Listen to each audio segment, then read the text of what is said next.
Welcome into the Sports Edge powered by SportsHandicapper.com. Good day to you. Big weekend of football coming up. We're getting closer to Thanksgiving. I'm in the middle of a high school playoff run, so hopefully I'll be calling the game again at Ford Field for the state championship.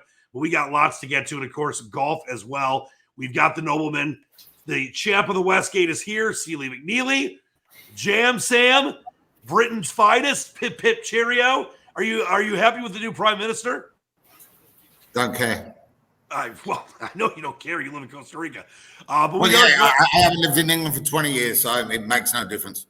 Well, I'll tell you this. We are less than 2 weeks away from the World Cup, and I'm going to be very excited about discussing the World Cup on this show. We'll talk about some maybe value bets for teams to win it all, and if the U.S. is going to do anything this time, which Jamie believes they won't. But it's going to be – we had a lot of fun with that last week as well. But we'll get to Seal and some football in a second. Jamie, I want to start with you here.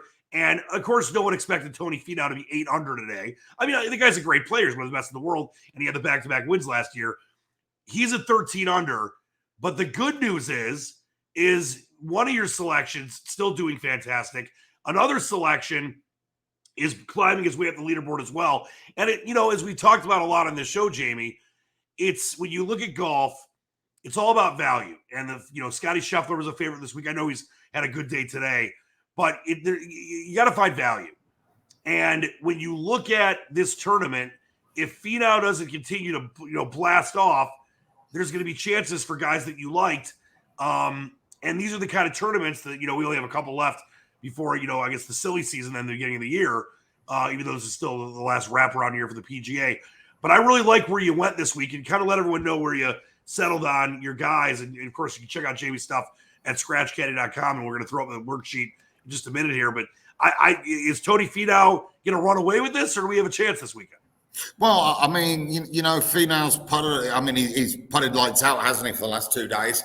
If that carries on, he's going to win.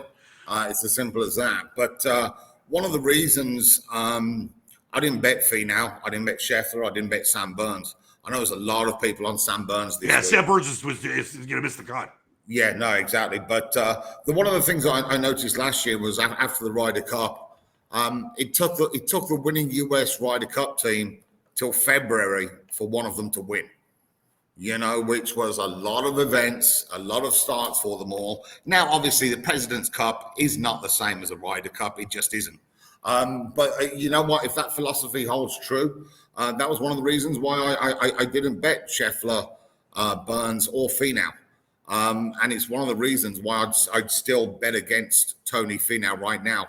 I mean, I'd take bets on Tony Finau right now. He's less than even money to win it. In play, you're going to get minus 160. Yeah, you're going to get way better odds in play.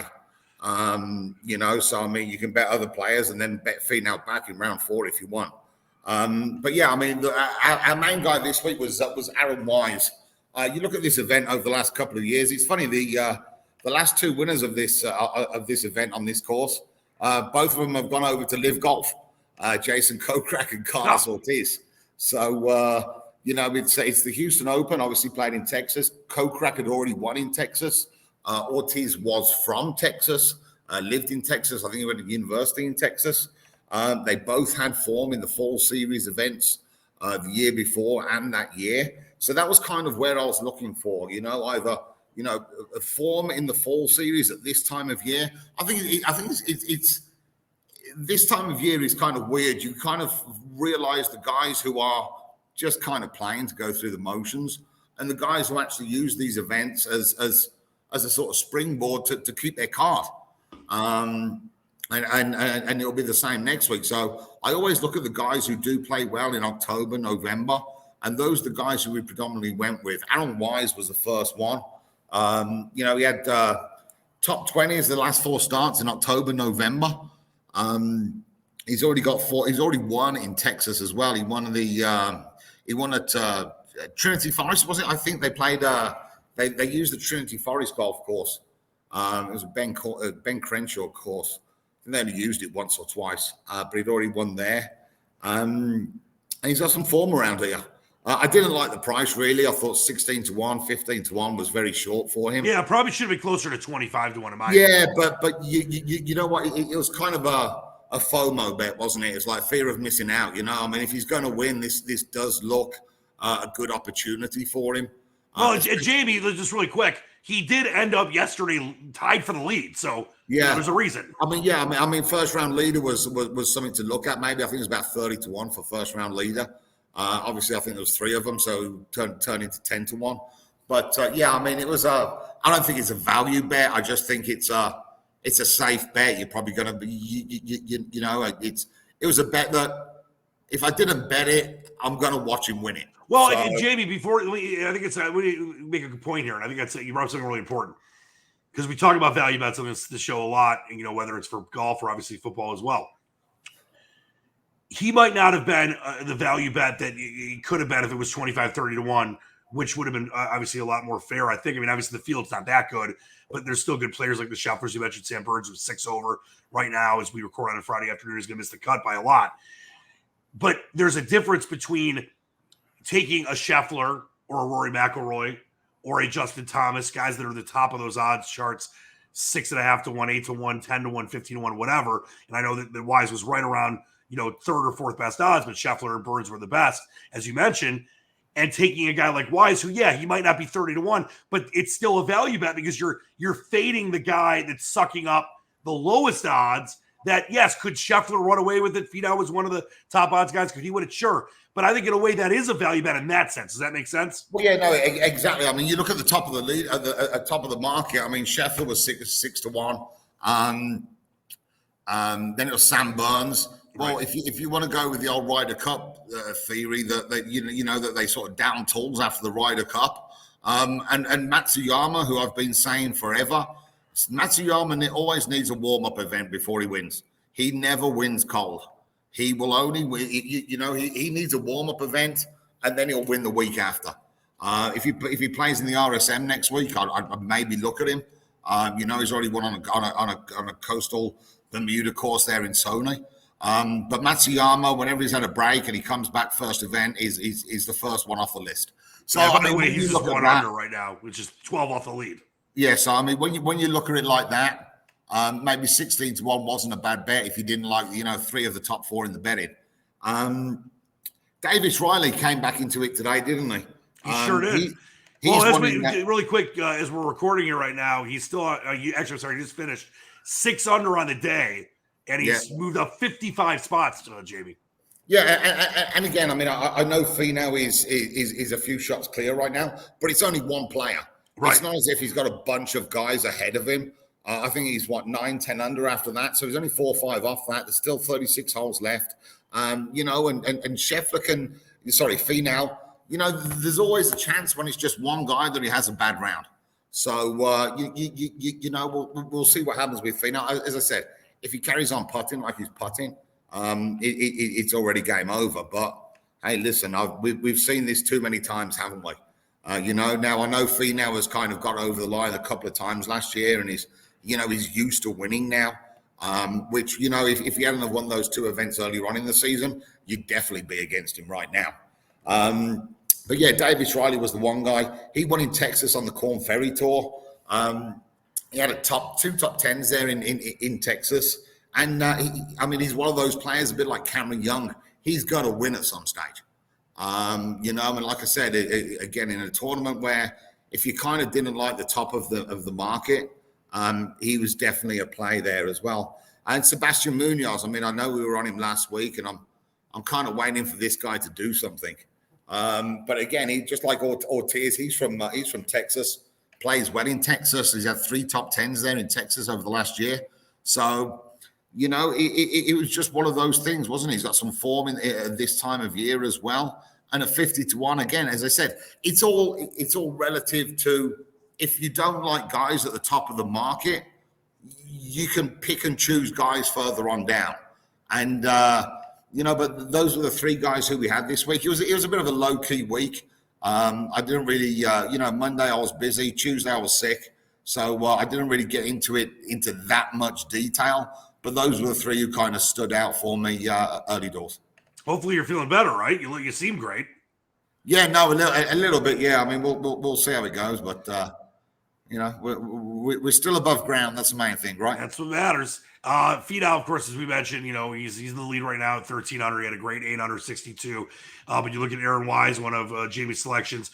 Yeah, he's, you know, tied for 7th, and he's just 1 under on the day, but still has a lot of holes left. Could get to maybe 7, 8, 9 under, and then you're right in kind of the range. Anyone with, you know, 7, 8 strokes right now has a chance. Yeah. And as you mentioned, Davis Riley, an excellent day for him. He is the biggest mover in the entire tournament thus far, as there's still some, you know, golf to be played over the next few hours in Texas, in Houston. He moved up 55 spots. He was +1 to start the day. He finishes -5, 6 under on the day with a 64. And he's got, obviously, as you mentioned, one of those guys like a Cam Young. And like we saw with even Finau, a guy that can, when he starts winning, the floodgates can open. And on Munoz, just to check in with him, he still does have a lot of holes left. He's going to miss the cut if he doesn't get things going. But all he probably needs is a birdie or two to make sure he gets the cut, and then you never know what happens. He's a guy that's gone 7, 8, 9. Yeah, well, I mean, as well, remembering this event, I think this event was won at -13 and -10 the last 2 years. Right. So, and they've only played this course 2 years, right? Yeah, no, exactly. And it was -13 and it was -10. And Finau's already on 13. So it's going to top. You know, I mean, does an event, you've had 2 years of the form. It seems a toughish course, -13, -10 with the winning scores. Do you think that's going to jump up to a -20 something? Usually it doesn't. And wind could be a factor too over the weekend. Sorry? Wind could be if they're expecting. Yeah, no, exactly. Now, 20-mile-an-hour winds at some point. Exactly. I mean, I could see it going to 15, 16 maybe, but you know, do you beat the previous 2 winning scores by 10 shots, 7, 8 shots? So. It doesn't usually happen. No, and JB, all you need for Wise and Davis Riley, your 2 selections, to have a chance, is Finau. Maybe he is 1 or 2 under. Maybe he is like 1 or 2 over. Who knows? Yeah. But if that 13 under doesn't go crazy, the other guys are 9, 8, 7, 6. There, yeah, exactly. That's right there. Exactly. And as I said, it's only one guy. It's not as if it's 3 or right. It's not as if you need 3 or 4 guys to shoot a bad score. You're not going to get that. You've only got one guy to shoot a bad score. So again, like I said, he's been holding everything I've seen. You know, the last couple of days, his putting has been ridiculous. So you know, hopefully that can slow down the weekend, and one of our guys can kind of jump in there, and we'll see what happens. All right, Jamie, great stuff as always. Check out scratchcaddy.com. Let's get to the man. There you see Lee McNeely. Are all the fish still alive? Yes, they are. All right, let's get into it. Off the jump here, Corseal is the winner of the Westgate. He's still the defending champ and will be, and could win it again. You never know. But he is the Westgate 20. Doubt it. Well, you said the same thing last year. You won it. Yeah, I'm closer to the bottom than the top this year. I don't believe that. Tough this year.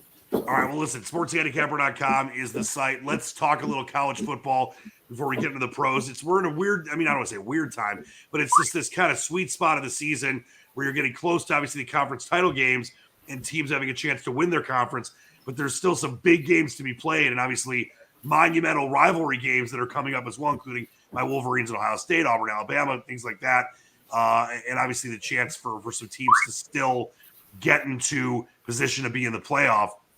Like a TCU that's in it for now, but they play a tough Texas team this week. Who knows what happens there? What are we looking at as far as college football goes? I know you haven't been in love with the cards in recent weeks, but there seems to be some value this weekend. Yeah, I like tonight's game. I like the UNLV plus 10 tonight. Should be a close game. Mountain West, a lot of close games in Mountain West this year. There really is. I like the quarterback second week off of an injury, so he'll be better than last week. A little choppy against San Diego State. He's a good player, Brumfield, and that should be a battle tonight. So I took 10. So you took 10. Right now, the live odds have UNLV plus 9. Would you take it at 9, or is that still you got to take it 10 only? Wouldn't take less than 10. Yeah, so no cheating the number there. All right, let's look at the slate for Saturday. And there's a game I want to ask you about in a second, but what are some possible leads or games that you like so far on Saturday? No, I was going to bet Notre Dame after it moved from 19 to 15. I was hoping it got another little push to 14, and it did not. It went right back up today, so I missed that. Never got to 14, or I would have laid 14 against Navy. Other than that, there's nothing great that I'm really chomping at the bit. I could see Connecticut game 130 plus 14.5, but Other than that, there's not much out there for me this Saturday. Well, let me ask you about this game, because this is one that I think that, a lot of the so-called, I mean, you are the expert, and I like to think of myself as being pretty good as well, but these so-called experts are wrong a lot. They're not like you. There's a reason you're as successful as you've been for such a long time. And I think this Arkansas game is being looked at completely incorrectly with LSU. Arkansas is a 3.5-point home dog. I understand LSU's coming off the monumental win against Alabama. I understand there's always a natural letdown, especially when you go on the road. But to me, this is the kind of situation where I clearly think LSU's a much better team.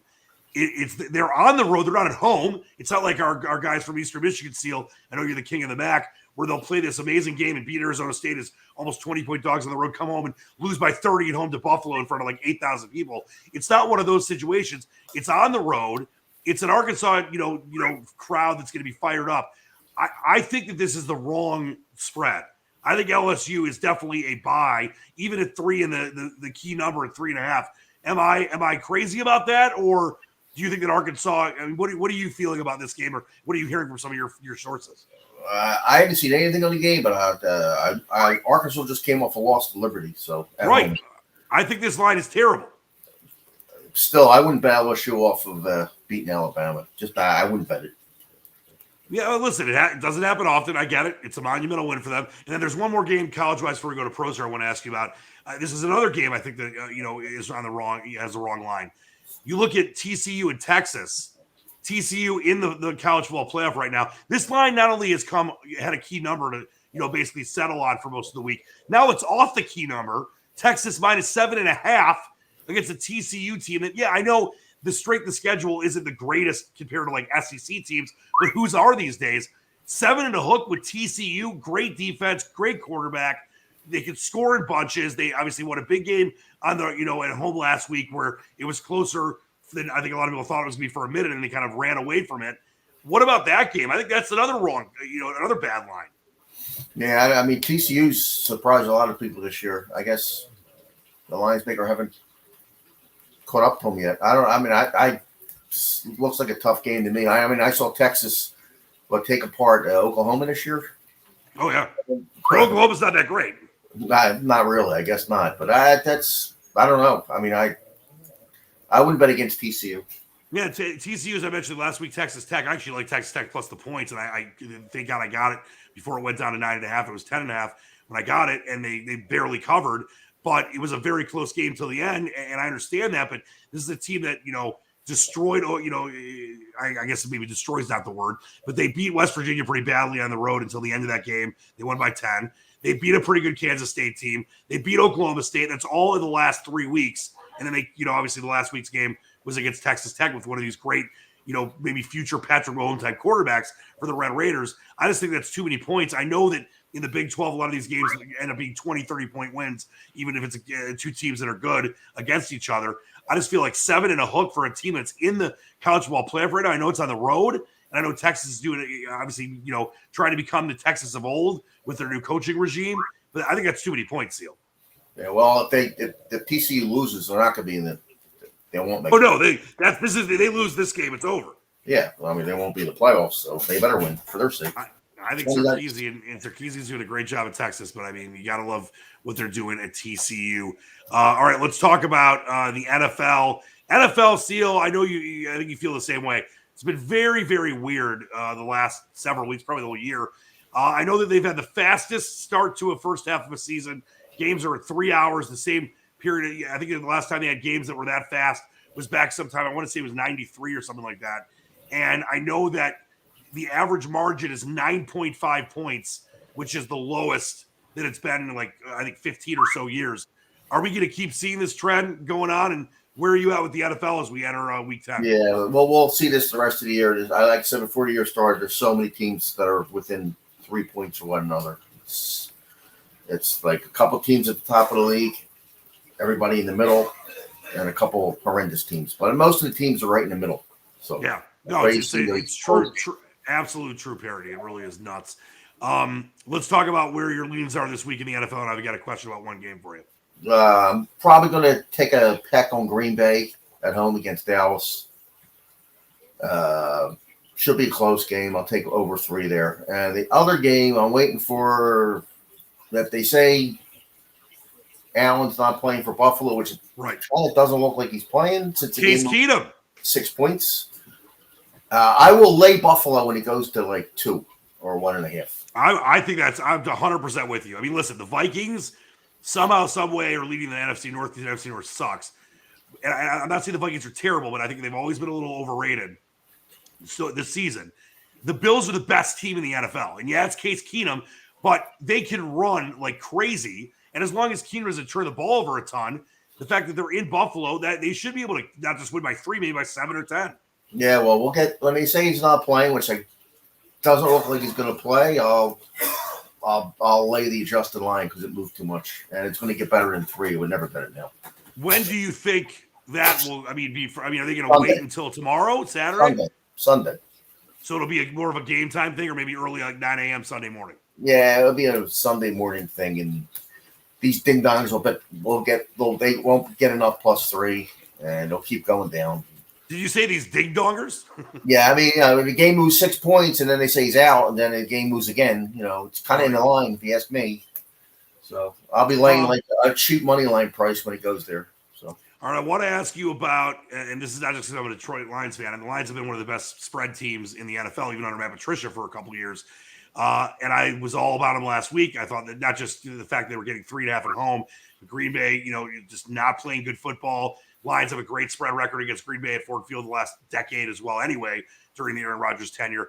Now you've got this weird game where the Bears, of course, lose to the Dolphins last week, but Justin Fields had the most rushing yards for a quarterback ever, 178 yards. And they hung in that game. They obviously they weren't going to win that game, but they scored in the 30s, and they kept every time the Dolphins would take a lead, they found a way back as Fields played by far his best game of his career. I still think Fields is not going to be anything special overall all time. But you look at this game, and the Bears were a 3-point favorite.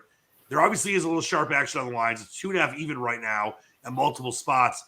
To me, I mean, the Lions aren't a great team either, Steele. They have a lot of injuries. They trade away Hockenson, but their offense is great.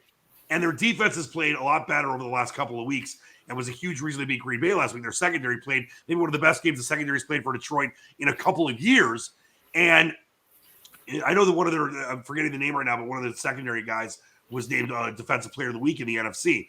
What do you think about this game as far as it looks like there's obviously movement on the Lions? Are people catching up with them? Is it not a good spot for them? Because to me, I don't trust the Bears. The Bears have been awful at home. Yeah, I leaned to Detroit. I was thinking about betting +10 with teasers with Detroit. Right. I don't know. They're the right side, but if he runs for 180 yards again, they're not going to win. Oh, I agree. Would you? Is 2.5 unacceptable for you? Would you have to buy it up to 3, or are you still okay with 2.5? No, I would definitely take. You can take 3 -20 everywhere. Yeah, it's worth it. I mean, people, once again, if they don't realize it, 3 and 7 key numbers in football. Don't try to cheat the number. Think about how many games land on 3 or 7. At least you don't want to lose that game. And obviously, sometimes when you have a 3 or a 7, you buy it up to 7.5, 3.5, or down to 6.5 and 2.5. Any other game you were kind of looking at that maybe, whet your whistle? You might not be making it an official play, or maybe you use it for the Westgate. Anything else? Nah, nothing. More trash this week. I mean, what about that Titans game? What about Titans Broncos? Off the bye, and I mean off of London. I still think the Broncos are terrible. And Tennessee, I know obviously you saw what they were able to do until the end against the Chiefs. I think Tennessee's a great play there, -2.5. Yeah, they'll probably get outgained by 250 yards and probably win. So that's what they do. That's their MO, right? I mean, I personally don't like that team, but every week they get crushed in the box score, and somehow, some way, they win. They just find a way. All right, before we get out of here, Jamie, we're, as we mentioned, a couple weeks away from the World Cup. You got to be excited about that. What's your parting shot for today? I've got some football for you. I think I spoke about last week about those big teams with a lot of players going to the World Cup.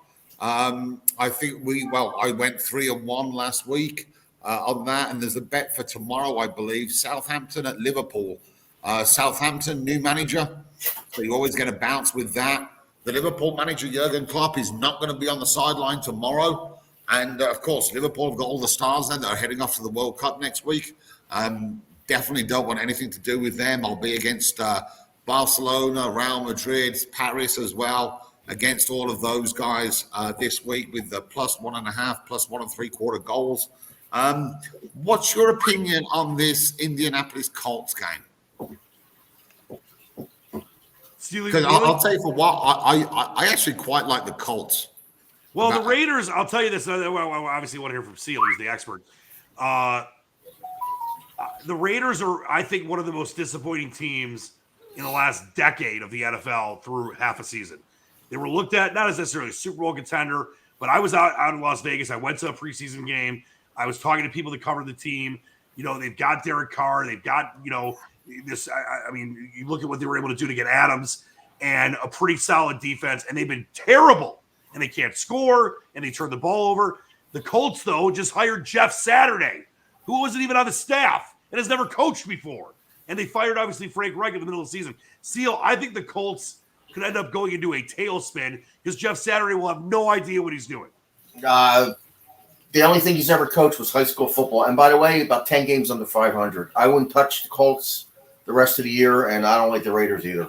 They're both teams are cesspools. Yeah, Jamie, it's a stay-away game for me. But I get where you're going with the bounce back after firing your coach.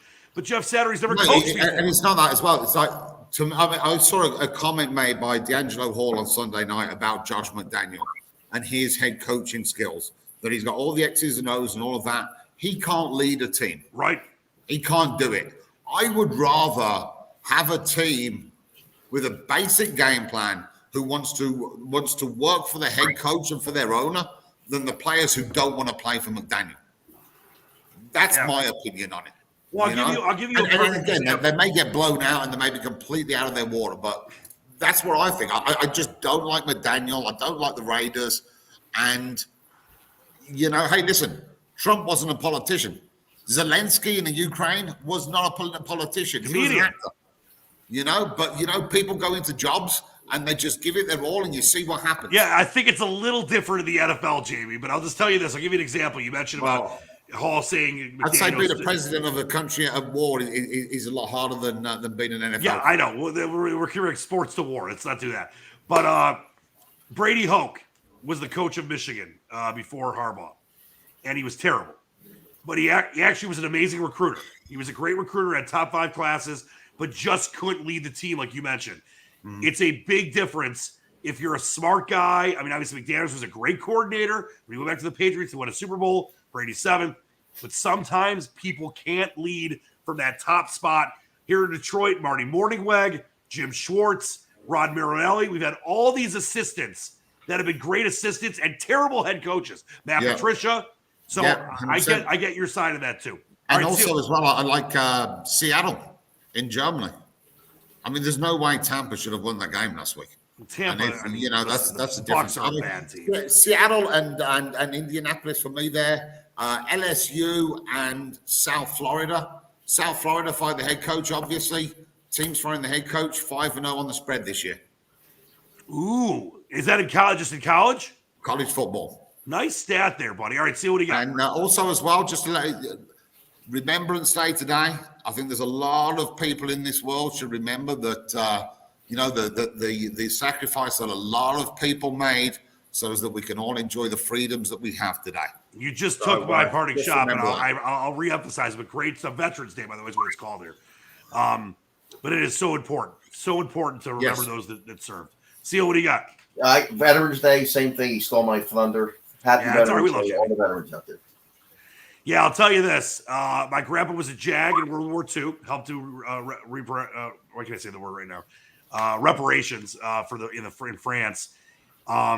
And I've had many. My friend I texted him earlier today. My friend Cliff Early served on the USS Nimitz in the Navy, and I am so awestruck whenever I run into someone that served or know the people that I know that are serving, and obviously people that have lost as you mentioned, Jamie and Seal, paid the ultimate price to be able to have us do shows like this, to have fun, watch sports. You know, I'll be going to the Michigan game tomorrow, all that stuff, and there's a lot of troops that will be there to be honored, and they have a lot of flyovers at Michigan Stadium, and they honor a veteran every game, and it's just the applause and the adulation for these heroes of the game are bigger than almost some of the plays are, the touchdowns are, because that is what it's all about. We can't forget about those people. No, exactly. Yep, it is. It is. We are so lucky to have people that are willing to take that sacrifice. So thank you to all of them. And the one other thing I was going to say is, I think I finally have to accept I can't wear shorts much longer. It's going to be 40 degrees for the next 2 weeks or less here, 40 or less degrees here in Michigan. So Jamie, I'm coming down to Costa Rica. We're going to golf. Yeah, we're going to be in our shorts in about 2 weeks' time, baby. Yes. All right. Great stuff. As always, we will see you next week. Please check out Jamie's stuff at scratchcaddy.com. Of course, Seal, the champ of the Westgate at sportshandicapper.com. My stuff, squatchpicks.com. We love you all. Until next time, for Seal, for Jamie, thank you to all the veterans. I'm Dan Leach to Squatch. Keep reaching for the dream. Keep reaching for the stars. Believe in the dream. See you next time. Peace.